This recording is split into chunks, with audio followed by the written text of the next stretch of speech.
जय हिंद। मैं हूं रोहित सिंह। आज है 17 सितंबर 2025 और 17 सितंबर 2025 से जितने भी महत्वपूर्ण करंट अफेयर्स है आज हम लोग उसको देखेंगे। 17 ये वीडियो अप्रोक्स 5 से 6 बजे के बीच ये वीडियो अपलोड हो जाती है। बस आपको कुछ नहीं करना, सुबह बिस्तर पे नज़र खुलते ही ये वीडियो देखने की हैबिट डाल लेनी है। चलिए तो फिर शुरू करते हैं। हिंदी दिवस कब मनाया गया? तो ये हिंदी दिवस मनाया गया, ये 14 सितंबर को मनाया गया। ये एक्चुअली 14 सितंबर 1949 को ही संविधान सभा ने यह निर्णय लिया कि हिंदी केंद्र सरकार की आधारिक भाषा होगी, इसीलिए 14 सितंबर को ही हिंदी दिवस मनाते हैं। अब दिवस की बात आई है तो आइए दिवस एक नज़र में पूरा दिवस देख लेते हैं जो 1 सितंबर से अब तक जितने भी महत्वपूर्ण दिवस मनाए गए हैं। 2 सितंबर को विश्व नारियल दिवस, और नारियल सुनते ही ये दिमाग में आ जाना चाहिए, 2 प्रश्न यहाँ से आना चाहिए। नारियल की भूमि किसे कहते हैं? केरल को। और भारत में नंबर 1 पे उत्पादन में कौन सा राज्य नंबर 1 पे है नारियल में? तो ये हो जाएगा कर्नाटक। ठीक है, तो ये प्रश्न आना चाहिए। 3 सितंबर को गगनचुंबी इमारत दिवस, 7 सितंबर को अंतर्राष्ट्रीय पुलिस सहयोग दिवस और 8 सितंबर को विश्व साक्षरता दिवस और साथ में ही फिजियोथेरेपी दिवस भी मनाते हैं। 9 सितंबर को शिक्षा को हमले से बचाने के लिए अंतर्राष्ट्रीय दिवस मनाते हैं। 10 सितंबर को विश्व आत्महत्या रोकथाम दिवस और 11 सितंबर को राष्ट्रीय वन शहीद दिवस। अभी पीईटी के एग्ज़ाम हुआ है, इसमें ये इतना 5 करंट अफेयर्स दिवस पूछे गए और ये जो दिवस काफ़ी ज़्यादा इम्पोर्टेंट हो जाता है क्योंकि किसी भी एग्ज़ाम में पूछा हुआ ही प्रश्न रिपीट होता है। जिसमें से पहला था विश्व उपभोक्ता अधिकार दिवस कब मनाया जाता है? तो ये 15 मार्च को। और विश्व पर्यटन दिवस कब मनाया जाता है? तो ये 27 सितंबर को। और अंतर्राष्ट्रीय ओलंपिक दिवस कब मनाया जाता है? तो ये 23 जून को। और राष्ट्रीय बालिका दिवस कब मनाया जाता है? ये 24 जनवरी को। यहीं अगर हमसे पूछ लेता अंतर्राष्ट्रीय बालिका दिवस कब मनाया जाता है तो ये 11 अक्टूबर को। ठीक है, यहीं से कनेक्ट करके याद रखनी। उसके बाद अंतर्राष्ट्रीय बाघ दिवस कब मनाया जाता है? ये 29 जुलाई को।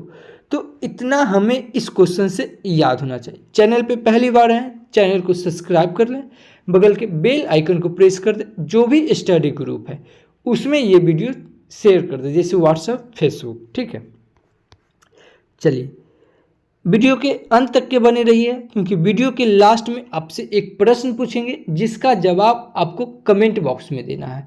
ठीक है, जो कल आपसे प्रश्न पूछे थे उसका भी जवाब आपको वीडियो के लास्ट में ही देंगे।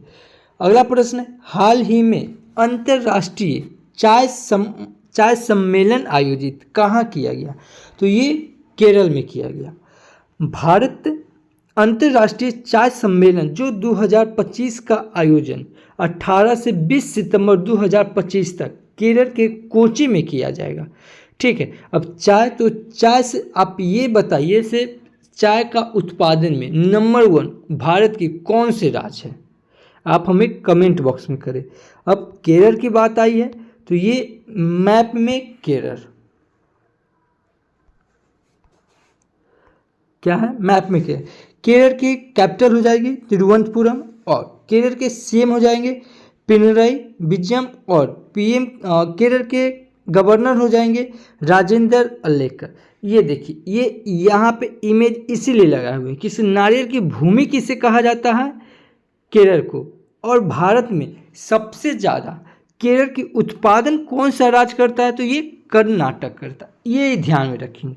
ठीक है, केरल भारत में रबर का सबसे बड़ा उत्पादक है और केरल दुनिया में काली मिर्च का सबसे बड़ा उत्पादक है। तो ये याद रखेंगे केरल से। केरल में याद रखेंगे लोकसभा की सीट 20 राज्यसभा की सीट 9 और विधानसभा की सीट 140 है। केरल में अन्नाई मुंडी 16 नेशनल पार्क है, मोती किटवन 16 नेशनल पार्क है, पंडवम 16 नेशनल पार्क है और साइलेंट वेली ये भी नेशनल पार्क केरल में। एबिकुलम ये भी नेशनल पार्क केरल में है और पेरियार नेशनल पार्क ये कहाँ, ये भी केरल में। और थय्यम त्यौहार कहाँ मनाया जाता है, केरल में। और थय्यम के साथ साथ थ्रिशुपुरम भी और ओणम त्यौहार ये सब कहाँ मनाया जाता है, केरल में मनाया जाता है। तो केरल से हमें इतनी जानकारी मिलती है। अब केरल की बात आई है तो आइए केरल से कुछ जुड़े महत्वपूर्ण तथ्य हम लोग देख लेते हैं।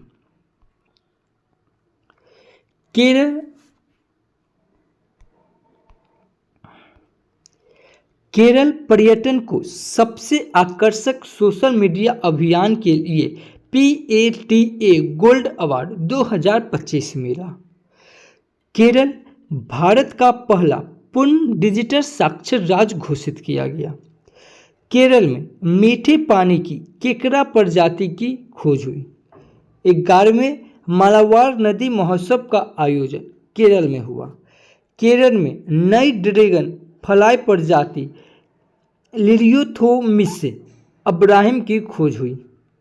केरल का आर्थुकुलम पुलिस स्टेशन भारत का पहला ISO प्रमाणित स्टेशन बना।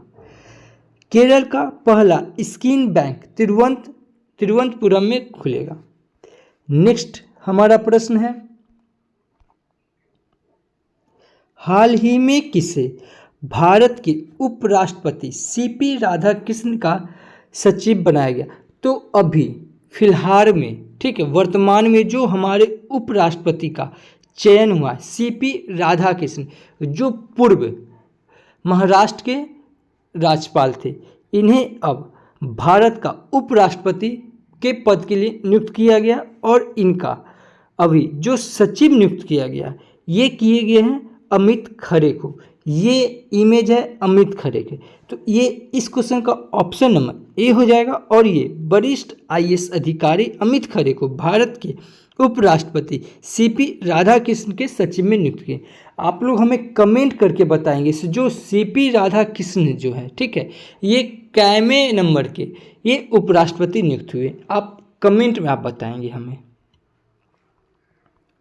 चलिए अगला प्रश्न देखते हैं। अब ये सचिव की बात आई तो पहले सचिव से कनेक्ट देख लेते हैं। डॉक्टर गीता वानी रायसम ने NISCPR निदेशक का पदभार संभाला।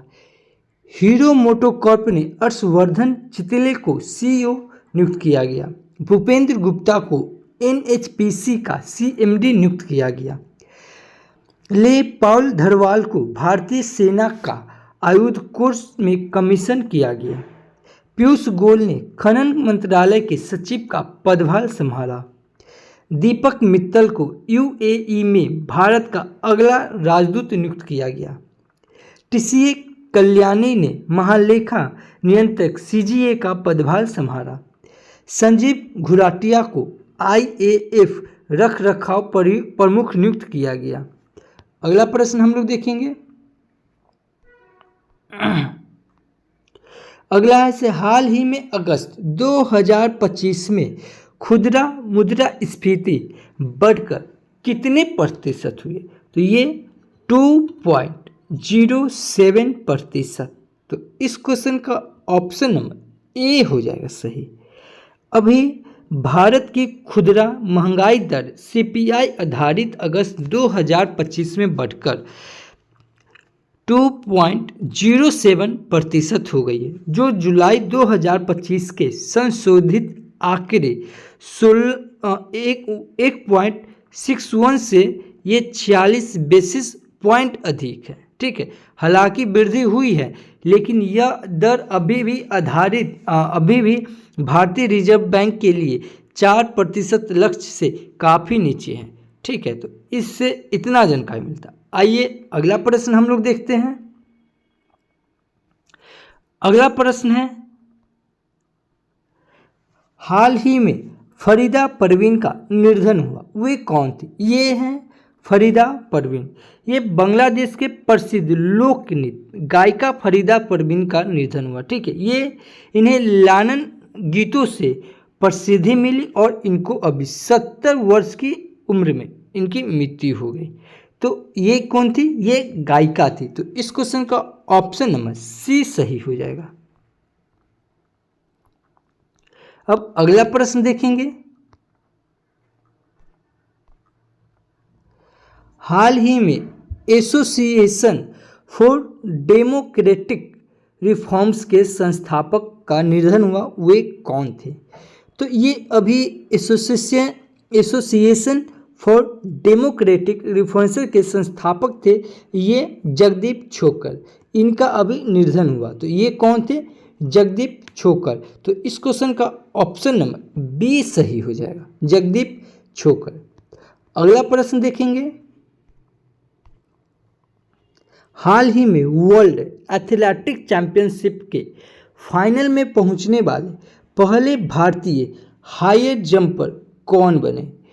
तो वर्ल्ड एथलेटिक चैंपियनशिप में फाइनल में पहुंचने वाले पहले भारतीय जो हाई जंपर ये बन गए सर्वेश कुसारे। कौन है? सर्वेश कुसारे। तो इस क्वेश्चन का ऑप्शन नंबर बी सही हो जाएगा, सर्वेश कुसारे। इन्हें टोक्यो में उन्होंने पुरुष की हाई जंप क्वालिफिकेशन राउंड में शीर्ष में 12 में जगह बनाने के लिए 2.25 मीटर का निशान पार किया। आइए अगला प्रश्न देखते हैं। अब ये जो प्रश्न है ये आपके लिए, इस वीडियो का आपके लिए लास्ट में ये प्रश्न पूछा गया है कि हाल ही में किसने नेपाल में अंतरिम सरकार की प्रधानमंत्री के रूप में शपथ ली? तो इस क्वेश्चन का जवाब आपको वीडियो के कमेंट में देना है। अगर वीडियो आप रेगुलर देखते हैं, पूरा देखते हैं, तो आपको इस क्वेश्चन का आंसर आपको मालूम होना चाहिए, क्योंकि जो भी हम प्रश्न पूछते हैं जो पिछले वीडियो में हम करवा चुके हैं। ठीक है, तो इस वीडियो का जवाब आप कमेंट में दीजिएगा। और जो कल हम पूछे थे, ठीक है, कल हमारा प्रश्न था कि हाल ही में दुनिया के सबसे अमीर व्यक्ति कौन बने? तो ये लैरी एलिसन बने। किसको पीछे छोड़ के? एलन मार्क्स को पीछे छोड़ के कौन बने? एडिसन बने। तो चैनल पे पहली बार हैं तो सब्सक्राइब कर ले, बगल के बेल आइकन को प्रेस कर दे और बता दे यदि आपका जीके जीएस में कहीं भी कोई प्रॉब्लम है तो कैसे पढ़ना है, कैसे याद करना है, तो आप हमारे चैनल पे RSR हॉट ट्रिक्स को सब्सक्राइब कर ले। वीडियो के डिस्क्रिप्शन में लिंक दिया हुआ है, वहाँ से आप देख सकते हैं। अभी हम लोग का जो सीरीज चल रहा है 1 डे 1 चैप्टर, जो बायोलॉजी के ज्ञान बिंदु के बायोलॉजी से ये सब्जेक्टिव अभी चल रहा है। ठीक है, अभी तक हम लोग 6 चैप्टर कंप्लीट कर चुके हैं। तो 1 डे 1 चैप्टर चल रहा है, तो आप हमारे चैनल से जुड़ सकते हैं। तो thank you for watching this video. जय हिंद।